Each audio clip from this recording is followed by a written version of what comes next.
Have any of you watched a show called Culinary Class Wars? It's on Netflix. It's a Korean show, and it's a cooking show, but my wife and I love it.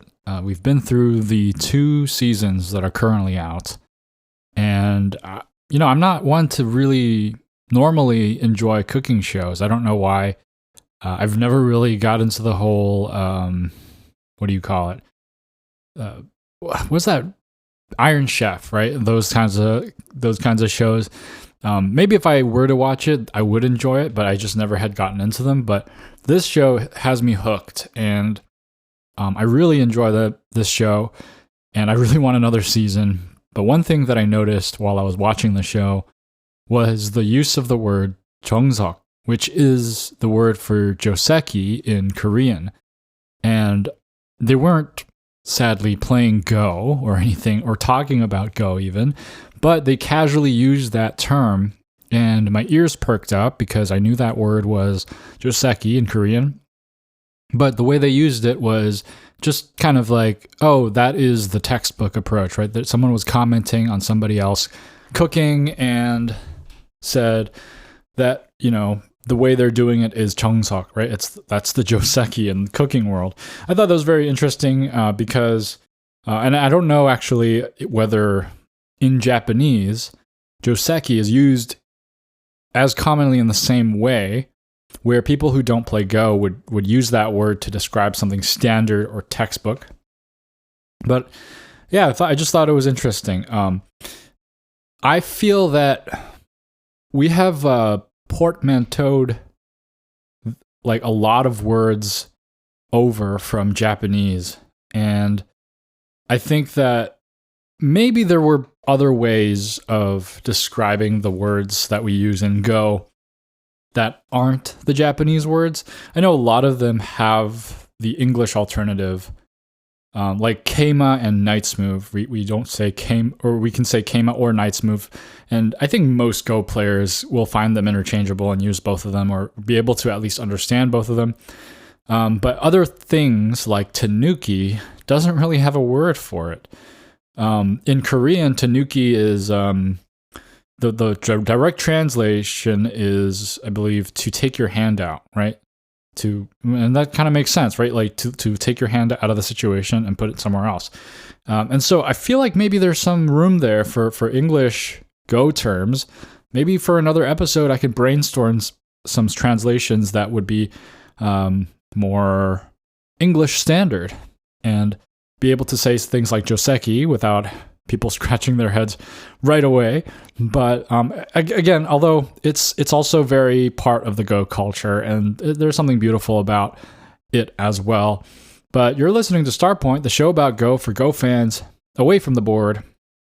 And I've been talking about my arch-rival and Arch-Nemesis and Rival, Akira Toya, recently. And it got me thinking, maybe I'll tell you guys all the tale of the time I defeated my arch-rival and nemesis, Akira Toya. So, that's what I'm going to do today. And just to give you kind of a picture of who he is, he, was into Go a lot longer ago than I was. As he started in high school when I was very disinterested in Go, and when he started in high school, he achieved the astounding feat of ranking on 1 Dan on KGS after only about a year, which set a very high bar, very high standard for me to follow, a tough act to follow for me, as I have gone over 10 years of trying and have not gotten there yet. So, it was, it was kind of lofty thinking for me in the beginning, for sure. Because of that. When I started out, he was so gracious enough to give me a couple of books, namely the copy I have of the Lessons in the Fundamentals of Go by Kageyama, amongst other books like some by Janice Kim, which I actually found at the time to be so much more helpful than that yellow book. And I would recommend beginners and DDK players who are looking to and getting a book to get maybe the Janice Kim series. I think those are actually really good instructional books. And you know, since I kind of came late to the party in terms of Go, it kind of reawakened his interest in Go a little bit, and we were able to play a few games here and there. Of course, he demolished me every single time, him being a Dom player, me being a DDK. And so it's always been this goal of mine to defeat my arch-rival, my arch-nemesis and rival, Akira Toya.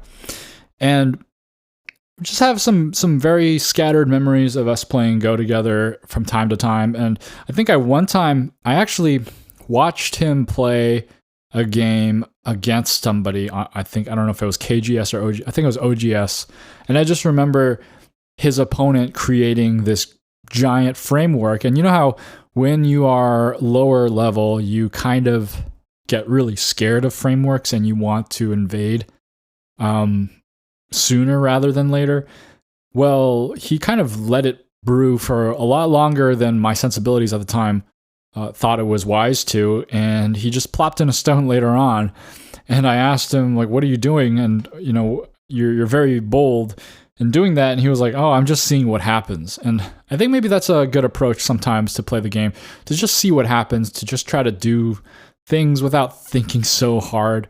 But yes, many memories of being crushed by him. I played a few physical games with him here and there, usually without time control, and a few correspondence games. Not a huge library of games.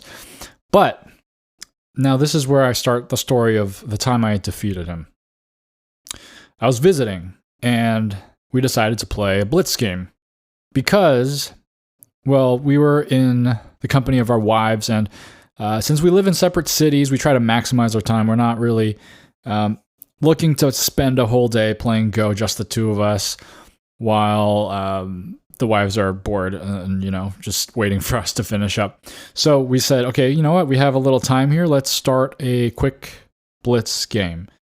And I believe I actually have this game recorded somewhere in a notepad, and I'm sure I wrote the time control. But if my memory best serves me, we had a time control of 1 minute plus maybe 3 or 5 periods of 30-second Byoyomi, something like that.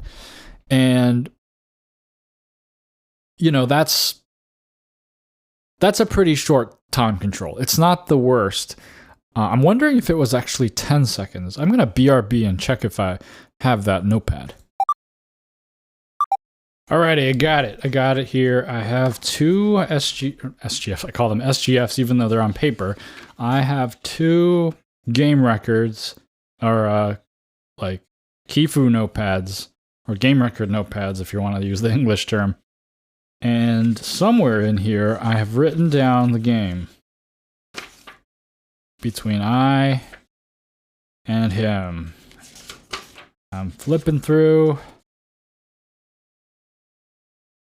Wow, some of these are very concentrated with numbers.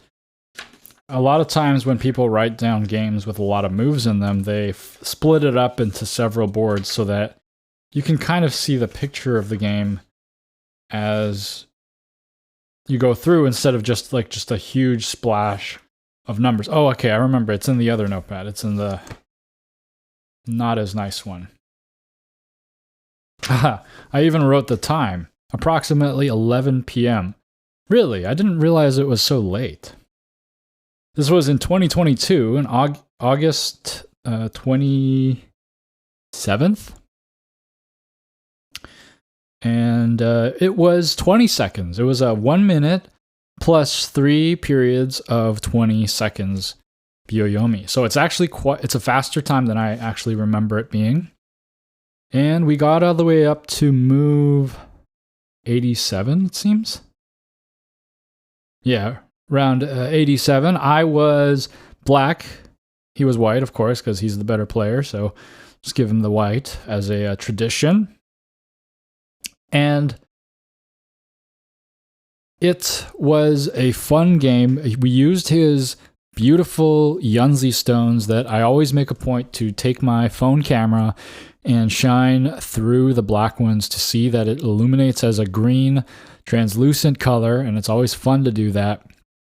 Great thing about Yunzi stones is that they're so uniform and has that nice rounded edge.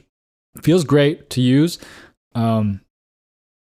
But the game itself, excuse me, the game itself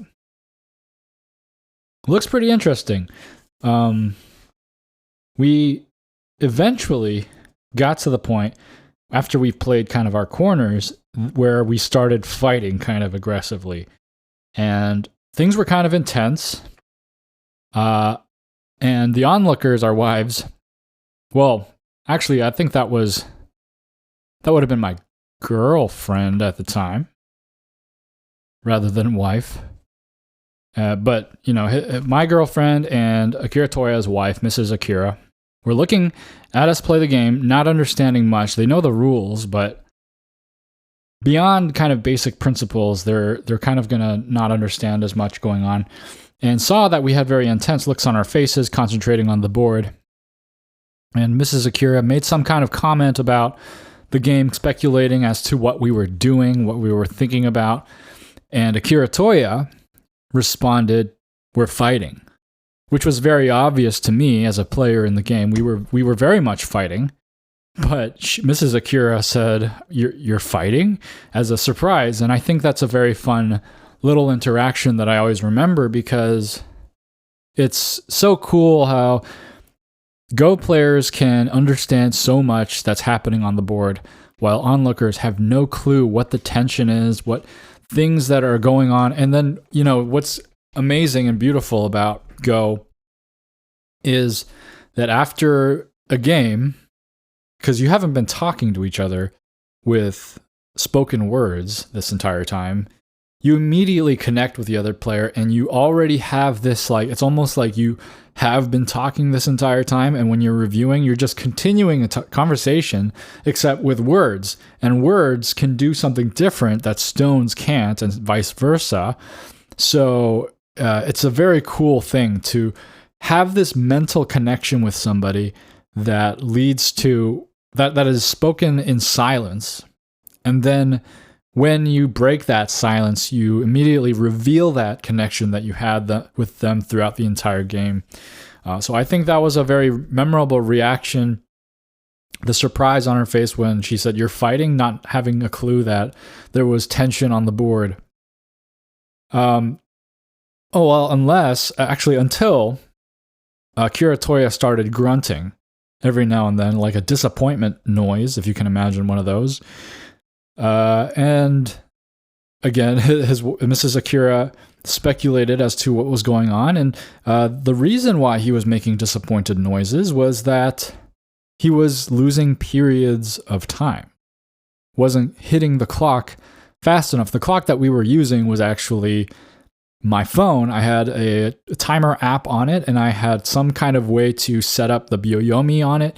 I think this particular app had a Byoyomi option. It wasn't the most convenient to set up, but it worked for what we were doing. And he was losing periods of time. And it was kind of getting to him. Akira Toya, he's kind of a thinker. He likes to evaluate all his options and spend time to be thorough with a move, which is probably a big contributor to why he's so strong. But it also led to his downfall. Eventually, after move 87, which was my move, the black move, he dropped the game due to time. And as the chess players call it, he flagged. And so, what happens when someone flags? They lose the game. Now, losing on time, well, let's first start with the time factor. Time controls are a very real part of the game, must be taken seriously. A win is a win, right? If you lose on time, you lose. No excuses. If you win on time, you win, no excuses, right? I think most people would be in agreement on that fact, especially if you have pre-established that time control for the game. It is a rule, a rigid, hard rule for the game that you're playing, and it's very important, and maybe we'll get into some of those reasons why it's important. But all that said, it doesn't feel quite right for me. I want to slay Akira Toya very much, but this victory it felt like a half victory. Like, my goal is to get a point, to get a full victory, and I feel like in comparison to that, this was a half victory. Losing on time. Not a satisfying way to win. But we have to take these time control results seriously, especially, as you go into more serious games, when you go into a tournament, or when you go into a professional level. The time controls are very much part of the game, and they're very, very important. And any game decided by the time control is a legitimate result. Although I think that most people should try as much as they can to avoid that result. Better to play a whole bunch of bad moves due to lack of time and finish the game rather than just flag, right? The reason we have time controls, there are many reasons, right? One is to have a predictable and manageable game length, which is what we were trying to do here, to make sure that we were able to finish a whole game, but I guess it was 11 p.m., kind of getting late, so we wanted to wrap it up before the day ended. And another reason to have time controls is to make sure the game, well, this is another reason, another iteration of just the predictable game length, but outside of just making sure it lasts 1 hour, 2 hours, 6 hours, half a day, actually the game without a time control can last forever, infinitely, and you may die before the game is over if you don't have the right time controls. And when you're losing, and so this is another factor of it, when you're losing the game, if there's no time control, why would you play? Why would you play on? Why would you finish the game and say that you lost? There's no reason to, right? If you really care about winning, and I think, someone correct me if I'm wrong, I think that the old masters of Japan would do this if they were very supremely skilled and highly regarded as a Go professional, and everyone looked up to them and they were like a master status. They would have the freedom to just not finish a game so that their reputation wouldn't be tarnished. Now, so that's a different perspective, but something that modern Go players would try as much as they can to avoid, no matter what level you are, right? And I think that in all fairness is another reason why we have time controls. We want people to have the same amount of thinking time. Thinking time is a valuable resource in Go, so valuable that we kind of need to measure it out and say, this is a fair amount for you, and this is a fair amount for you, and you're going to stay within this amount so that we can have an even, predictable game and have this kind of arena, right? It's kind of like the arena.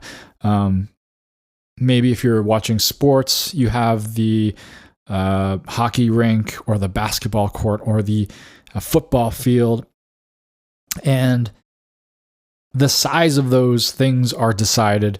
And actually in those games too, there are time controls, right? Pretty much any game that is competitive will have time controls. So it's respected, and although it's not the prettiest way to win or lose, and it should be avoided really, because in the spirit of the game, we really want to try to finish games or at least get to a resignation where both players understand the result. All that said, again, I felt like it was a half victory, and I'm looking forward to getting a full victory. Maybe, you know what happened? I talked about recreating that because we took the opposite approach this time. We met up. Is the opposite approach being we didn't have a time control. We just said, let's just play casually on the board whenever we have moves, and we'll just kind of sprinkle them on there, and then we'll see where it goes. And of course, because, this is a friendly game, we're not going to spend the rest of the weekend trying to figure out this move. We're going to want to move it as much as we can with the limited time we have with each other. But what I've done is recreate that game and created it on OGS and challenged Akira Toya to a correspondence game without any time control. And I'll let you know the result of that game, but it is ongoing. So we'll see. Since it has no time control, it may go on longer than expected. We'll see. But yes, I want to get my full victory. I actually have somebody else that I'm trying to beat, besides my Arch-Nemesis and Rival, Akira Toya. This is the friend who got me into Go, or tried to get me into Go when I was in high school. Kind of failed, but planted that seed in my head. And eventually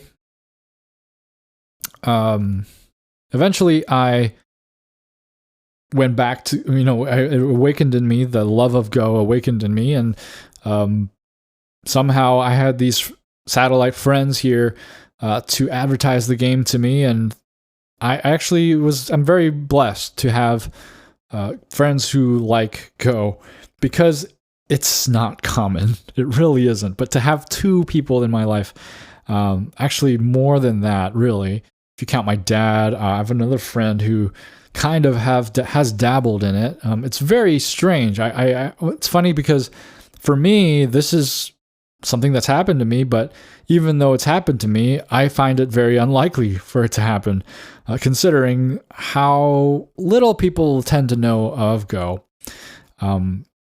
But again, my other goal is to defeat this other friend who is also very strong.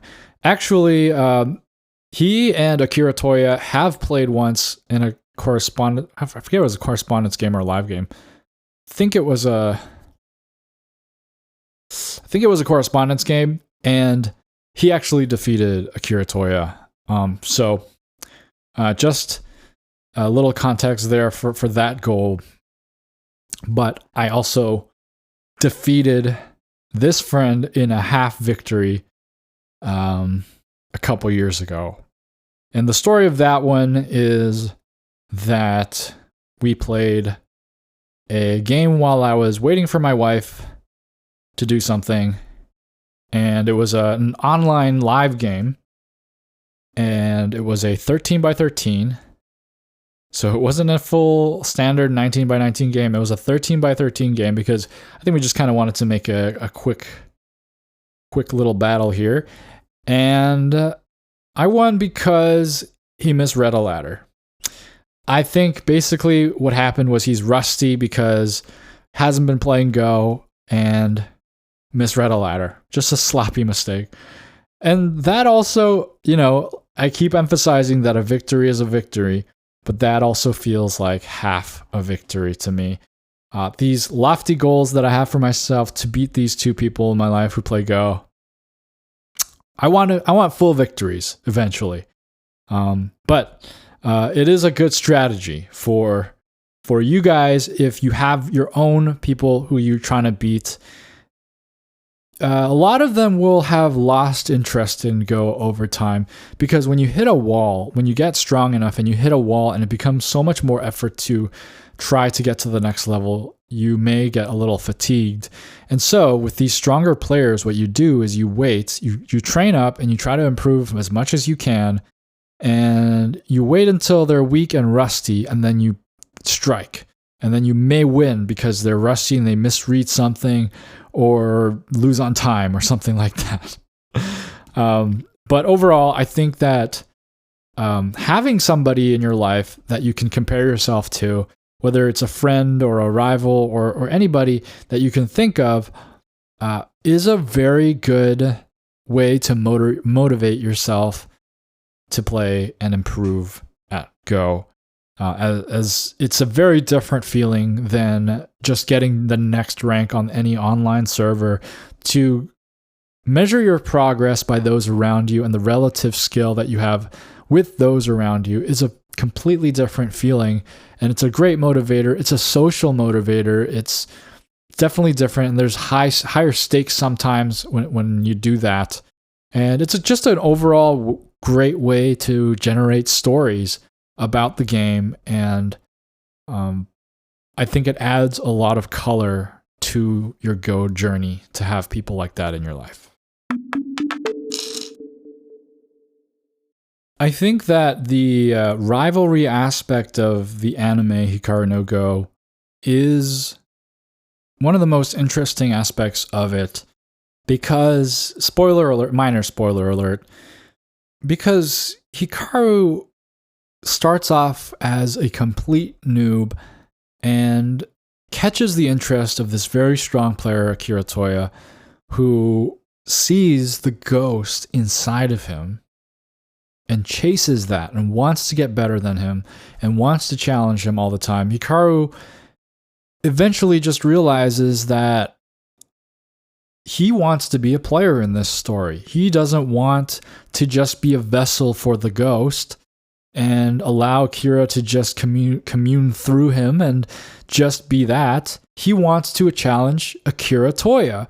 And so it's this weird, strange back and forth rivalry where this kid has a ghost who has a lot of skill, is trying to challenge this other kid who is very, very strong because he's becoming a pro. And then that kid wants to challenge the ghost and the first kid. And it's just like such a unique story. And I think it's very, very well done. It could have been weird, but I think it's just a very unique thing. Like rivalries in anime come so cheap, right? It's you could see them left and right. Every anime has them. But this one I feel like is somewhat unique in that. But now it's time for the DDK Advice Corner. And the tip of the day is prevent the Atari. Now this seems like obvious advice, but I'm seeing DDKs let Ataris happen left and right. They just let you Atari. And, Ataris are very, very valuable forcing moves a lot of the time. And it's good to extend so your opponent can't Atari, because I've talked about the value of a Panuki and how you shouldn't underestimate the value of a capture, as a lot of DDKs do. In the same way, you shouldn't underestimate the value of an Atari. An Atari can really help out your opponent when they can just get that move for free. If they Atari you and you have to respond to make your stone escape, they get that free move, and that free move usually is quite a good thing to do. It's almost like 2 stones in a row. You're giving them 2 turns in a row, because if you have to respond to that Atari, then they get that stone plus whatever next stone they have. So try not to, sometimes it's okay to let Ataris happen. If you find the result of an Atari good for you, there are many situations, and all these pieces of advice, they will have situations where they don't apply. But I think that sometimes DDKs, they underestimate how powerful it is to let your opponent Atari you. So just consider it, think about it, and munch on this advice. And now it's time for listener mail. Sadaharu writes, I think just getting good at something is different from getting good at something and enjoying it. Oh, that's already a pretty deep thought. Many pros, including Shinjin-So, are very good at Go, but they do not enjoy it. They need to grind hours and hours for days, months, and years in order to get that level. If anybody is willing to put in that kind of effort, I think the chances of them getting good are higher, but it will definitely not be an enjoyable process. Sometimes I think that playing Go as an amateur is much better because we can enjoy the game without much stress. Just like a certain pro in a certain manga said, amateurs play for fun, pros play in pain. Is that from Hikaru no Go? Because I don't remember that. Or unless you're talking about Go, what do you call it? Go for Go? Go to Go? Go to Go? Go for Go? I'm mixing up the manga and the SGF library. But Sadaharu, you know which one I'm talking about because you are active in promoting that one. And I really would love to read it. It's just that it's in Japanese and I wish I could read it. But anyway, I wanted to comment on what you said about Shinjin Saw being very good at Go but not enjoying it. That was funny to me because one time I think I remember reading an interview with him where he was like, well, Go is, it's not as fun as something like Warcraft, right? And I thought that was hilarious because I think I mentioned this before too. But you just think that someone who is a professional at Go, they must have loved Go so much that they played all the time. They didn't play anything else. But it's like, this guy, this guy who's the best in the world, he doesn't like Go as much as he likes video games. That's just hilarious. And it's just like, I just think it's funny. But Magnus Carlsen, on the other hand, that guy, he's living the life because he actually loves chess, I think. He came from a place where he just followed his passion at a young age because his dad introduced him to chess, versus someone like Shinjin Saw and a lot of other pros who kind of get railroad tracked onto the path of getting good at chess or Go. Magnus Carlsen, I think, just had this innate talent and interest in Go and had the perfect personality to pick it up, or not Go, chess, perfect personality to pick it up and follow his passion. I'm sure he has his moments, especially now that he's an established world champion. He has his moments where he hates chess and things like that. But he's, you can tell by his behavior that he really prioritizes his enjoyment of everything because he just kind of just dips out of tournaments and says like, I'm not going to play that tournament because I'm not having fun anymore. He's gone on hiatuses like that. Hiatus?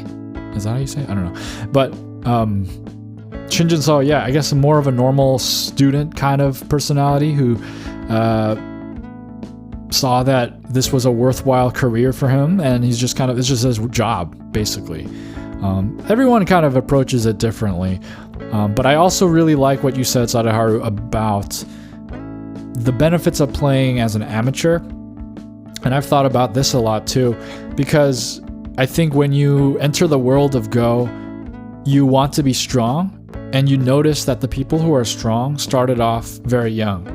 And you start to wish you started off young so that you could be stronger. But I've come to the realization that I really love that I am an adult Go hobbyist, because this feeling of discovery and learning and becoming stronger as an adult is a unique experience in and of itself that I value very much. Just being able to go into this hobby from adulthood and continue it and make the progress that I had, I think that was just an enjoyable thing in and of itself.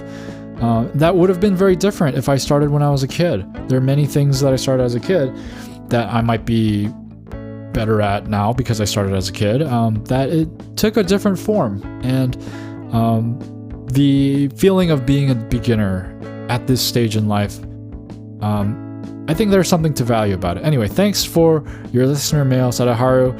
And if you want to contribute to a listener mail for a future episode, answer me this question of the week.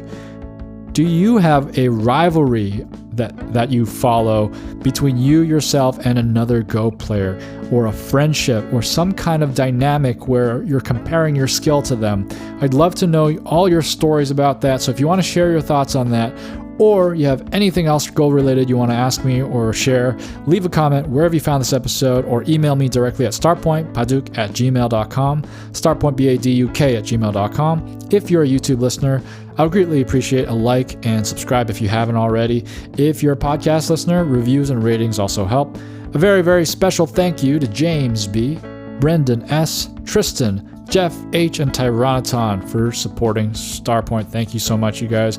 I really do appreciate it. And if you want to support the show in any capacity, you can go to kofi.com/StarpointPaduke. That's KO-FI. Or check out the Starpoint store at store.starpointpaduke.com. And come on over to the Discord. You can find the link in the description.